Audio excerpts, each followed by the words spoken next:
जनता की आवाज में आपका स्वागत है। नमस्कार, स्वागत है आपका H50 न्यूज़ में। मेरा नाम है मुकेश शाही। कार्यक्रम चालू हो चुका है जनता की आवाज़। जनता की आवाज़ ये कार्यक्रम आता है सोमवार, बुधवार और शुक्रवार को ठीक शाम 7 बजे, यानी कि 6:30 बजे बुलेटिन के बाद आ जाएगा शाम 7 बजे। जनता की आवाज़ ये कार्यक्रम में आखिरकार होता क्या है, आइए हम आपको बताते हैं। जनता की कार्यक्रम पे हम आम लोगों की बात यहाँ पे उठाते हैं, आम लोगों की बात हम सरकार के सामने यहाँ पे रखते हैं और साथ ही साथ उनकी जो क्या मंशा है, क्या बात है, जिनको प्लेटफॉर्म नहीं मिल पाता, हम माध्यम बनने का यहाँ पे काम करते हैं। क्योंकि इतने कम समय में अब जनता की आवाज़ ये कार्यक्रम को लगभग पूरे 2 महीने होने को हैं और आप लोगों ने भरपूर प्यार दिया, सम्मान दिया, हमारे कार्यक्रम को बहुत ऊंचे स्तर तक लेके गए। तो हम आप सबका आभारी मानते हैं। जो हमारी टीम के जो क्रू मेंबर हैं, पर्दे के पीछे रखकर भी हर्ष गर्ग जी, जिनका बहुत बड़ा योगदान होता है, और हमारे एंकर पूजा चौधरी जी और मैं होस्ट मुकेश शाही। तो कार्यक्रम की हम शुरुआत करते हैं और आज का हमारा जो मुद्दा है यहाँ पे कोरोना वायरस, जो कि आप सभी को पता है कि देश में ही नहीं विदेश में भी इसका प्रकोप काफ़ी ज़्यादा है और देश में ये आंकड़ा दिन प्रतिदिन बढ़ता जा रहा है। क्योंकि यहाँ पे जो मीडिया में जो खबर आ रही है उससे लोग देख के घर से बाहर निकलने के लिए भी हिचकिचाते हैं, लेकिन अर्थव्यवस्था की गतिविधि को आगे बढ़ाने के लिए यहाँ पे लोग काम के लिए निकले हैं, चाहे वो प्राइवेट सेक्टर के हो या गवर्नमेंट सेक्टर के हो, सभी को बाहर निकलना पड़ता है क्योंकि पूंजी नहीं है तो घर चलाना काफ़ी दिक्कत होती है। इसलिए पिछले वाले रिपोर्ट में हमने आपको दिखाया था कि नेपाल और भारत संबंध को लेकर जो आक्रोश जो हुआ है, जिसको लेकर नेपाली पक्ष के लोगों ने भी अपनी मत रखा था और भारतीय पक्ष के लोगों ने भी मत रखा था। इन सारे विषयों को, तथ्य को हम यहाँ पे जोड़कर हम इस कार्यक्रम की शुरुआत करते हैं और जानते हैं कि आखिरकार जो आम जो लोग हैं उन्हें कोरोना के जो कोरोना महाकाल जो चल रहा है और उसके बीच में काम को लेकर उनका कितना असर हुआ, आइए जानते हैं। हमारे साथ महेंद्र जी जुड़े हैं, जानते हैं महेंद्र जी से आखिरकार कोरोना महाकाल को लेकर उन्हें उनके जीवन में कितना इफेक्ट गिरा हुआ है, आइए जानते हैं। महेंद्र जी, आपका स्वागत है जनता की आवाज़ कार्यक्रम और H50 न्यूज़ में। आप मुझे ये बताइए कि लगभग 4 महीने पूरे हो चुके हैं कोरोना महाकाल को लेकर, और जिसकी वजह से बहुत सारे लोगों की ज़िंदगी उथल पुथल हो चुकी है। आप अपनी राय यहाँ पे रख सकते हो कि आपकी ज़िंदगी में कितना प्रकोप हुआ है?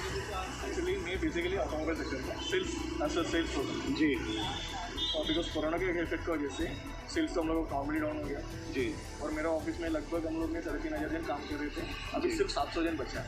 ओके। और मेरा भी next month first last date है। मैं एज मतलब सिटी मैनेजर था, बट मेरा ही मतलब ये हालत है because of corona side effect. Okay. And as well as मतलब सेल्स तो डाउन है, कंपनी वाले को तुम ब्लेम नहीं कर सकता, बिकॉज रेवेन्यू नहीं रहेंगे तो उनको भी इनकम किधर से देंगे। जी, तो यहाँ पे इनका कहने का ये मतलब है कि बहुत सारे लोगों को कंपनी की ओर से यहाँ पे निकाला जा रहा है। बहुत सारे लोग यहाँ पे जो अपने जॉब से हाथ धो चुके हैं।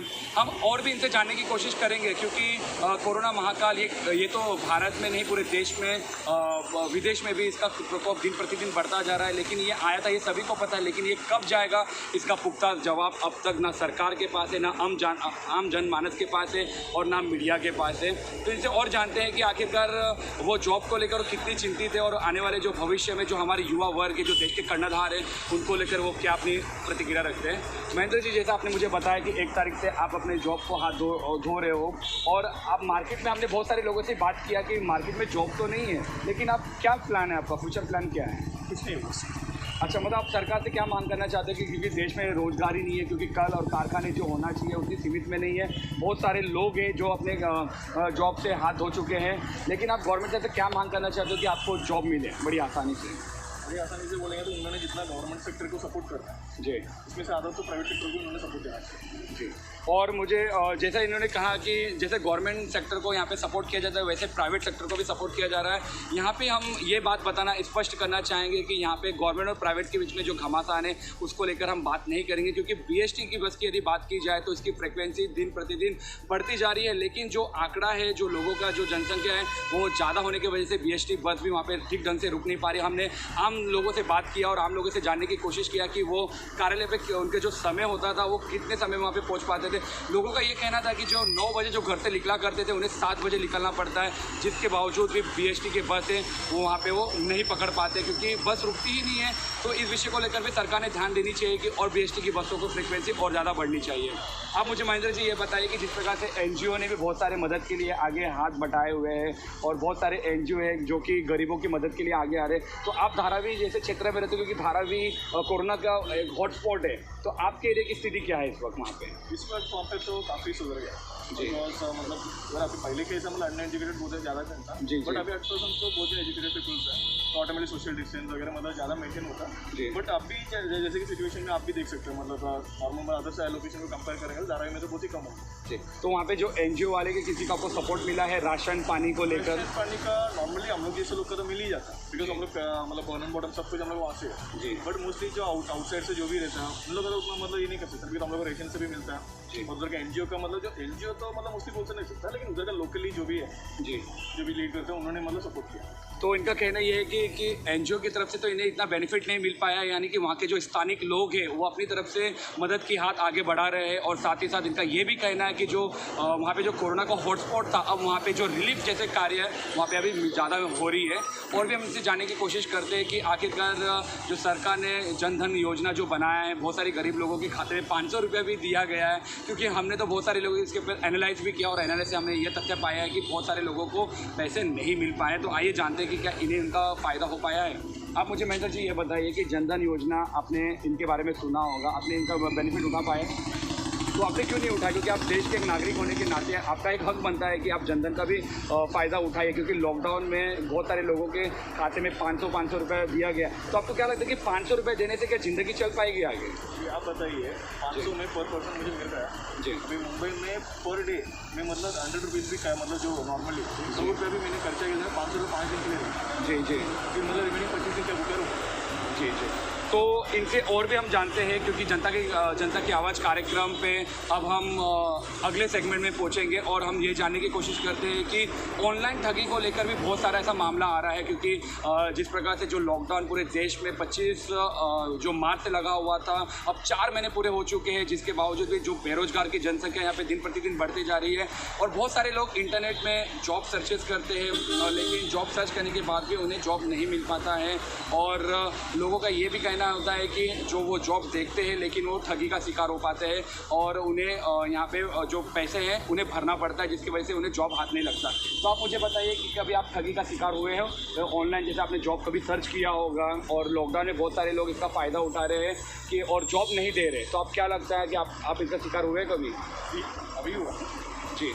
तो जॉब तो अभी मतलब ढूंढ नहीं सकता हूँ, बिकॉज मेरा तो फील्ड तो ऑटोमोबाइल सेक्टर में है। जी। जॉब तो अभी मार्केट में ऑटोमोबाइल सेक्टर में तो जॉब ही अवेलेबल नहीं। जी। बाकी नया फील्ड हो गया तो उधर तो मेरा फ्रेशर काउंट करेगा, मुझे उधर भी मतलब इफेक्ट रहेगा, मतलब फ्रेशर है बोलते मतलब जॉब नहीं। जी। तो इनका कहने का मतलब है कि यहाँ पे जॉब पाना ही आज के दौर में काफ़ी होड़ मची हुई है, क्योंकि लोग यहाँ पे बहुत ज़्यादा शिक्षित होने के बावजूद भी उन्हें जॉब नहीं मिल पा रहा, क्योंकि आज का जो हमारा मुद्दा है यहाँ पे कोरोना वायरस प्लस यहाँ पे जो बेरोजगारी को लेकर हमारा मुद्दा था। तो हम अब कार्यक्रम के अंतिम में आ चुके हैं। अब इनसे हम आखिरी रिएक्शन जानने की यहाँ पे कोशिश करेंगे कि आखिरकार उन्हें प्रशासन के सामने से क्या सुधार की मांग वो करते हैं कि जिसके वजह से जो कोरोना का जो महाकाल है अब वो उसे पीछे छोड़कर और ज़िंदगी को आगे बढ़ाए। तो महेंद्र, जब हमारा कार्यक्रम का समय भी यहाँ पे ख़त्म हो रहा है, तो आप मुझे आखिरी रिएक्शन दे सकते हो कि आपने सरकार से जो मांग कर दी कि यहाँ पे प्राइवेट सेक्टर और गवर्नमेंट सेक्टर में जो यहाँ पे घमासान है, प्राइवेट सेक्टर को ज़्यादा ध्यान देना चाहिए। तो लेकिन आपका भी फ्यूचर प्लान आपको खुद डिसाइडेड नहीं है कि आगे क्या करना है आपको। आप मुझे ये बताइए कि जॉब तो नहीं है, तो क्या आप हाथ में हाथ रख के बैठोगे? वो तो नहीं कर सकता, कुछ ना कुछ मतलब मेरे इनकम के लिए मैं कुछ तो करना पड़ेगा। जी। जो काम मिल रहा है वो तो करना ही पड़ेगा। तो हमारे H50 न्यूज़ जो दर्शक देख रहे हैं उन्हें आप क्या संदेश देना चाहते हो कि जो डिप्रेशन में, जो फ्रस्ट्रेशन में है, बहुत सारे लोग यहाँ पे डिप्रेशन में जा चुके हैं, जिनके पास यहाँ पे क्या डिप्रेशन और सुसाइडल करना ही एकमात्र एक जरिया है? आपको क्या लगता है? भरोसा जो है उसको ऊपर रखो, गवर्नमेंट को ब्लेम करके, कंपनी को ब्लेम करके कुछ नहीं होता। जी। उसके ऊपर भरोसा रखो, जो भी रहेंगे, जब तक स्ट्रगल करके आदमी मतलब जो भी रहेगा अपन मतलब एक लाइक वीडियो गेम, एक स्टेज पार किया था अगला स्टेज, वैसा मतलब अभी कोरोना तो मतलब कोई भी एक्सपेक्ट नहीं किया रहेगा अचानक मतलब इतना जल्द। मेरा तो मतलब प्रमोशन एज वेल मेरा इंक्रीमेंट होने की जगह में मेरा तो इधर जो भी रिजर्वेशन करने होगा। बेहद बेहद धन्यवाद, आप हमारे कार्यक्रम पे आए और अपने कीमती समय दिया H50 न्यूज़ और जनता की आवाज़ कार्यक्रम में। ये थे हमारे साथ महेंद्र जी, और जिन्होंने बखूबी तरीके से यहाँ पे कोरोना महाकाल का उनके ऊपर कितना प्रकोप हुआ है और बेरोजगारी को मुद्दा इन्होंने काफ़ी यहाँ पे सटीक तौर पे यहाँ पे ये बताया है कि बहुत सारी जो कंपनी है जो अपने जो पुराने एम्प्लॉय है उन्हें निकाल रही है, जिसकी वजह से उन्हें खर्चा तक उन्हें नहीं मिल पा रहा। अब 4 महीने पूरे हो चुके हैं, बहुत सारी समस्याएँ। हम आगे भी स्टेटमेंट और लोगों के लेते रहेंगे। आप देखते रहिए हमारा खास कार्यक्रम अब जनता की आवाज़। आवाज़ कार्यक्रम आप देखते रहिए H50 न्यूज़ में। मेरा नाम है मुकेश शाही और कार्यक्रम के अंतिम में हम आ चुके हैं। जाने से पहले मैं इस कार्यक्रम के बारे में आपको ये बताना चाहूँगा, ये कार्यक्रम आता है सोमवार, बुधवार और शुक्रवार को ठीक शाम 7 बजे। देखना ना भूलिएगा H50 न्यूज़ में। और अगर आपकी भी कोई समस्या है, अगर आप भी अपनी बात सरकार के सामने रखना चाहते हो तो आप H50 न्यूज़ जो टीम है उनके स्टूडियो पे कॉल कर सकते हो और H50 न्यूज़ हम आपके दहलीज में आके आपकी आवाज़ को जनता के सामने यहाँ पे पेश करेंगे। तो अब मुझे दीजिए इजाज़त। आप देख रही है H50 न्यूज़ जनता की आवाज़ कार्यक्रम। नमस्ते।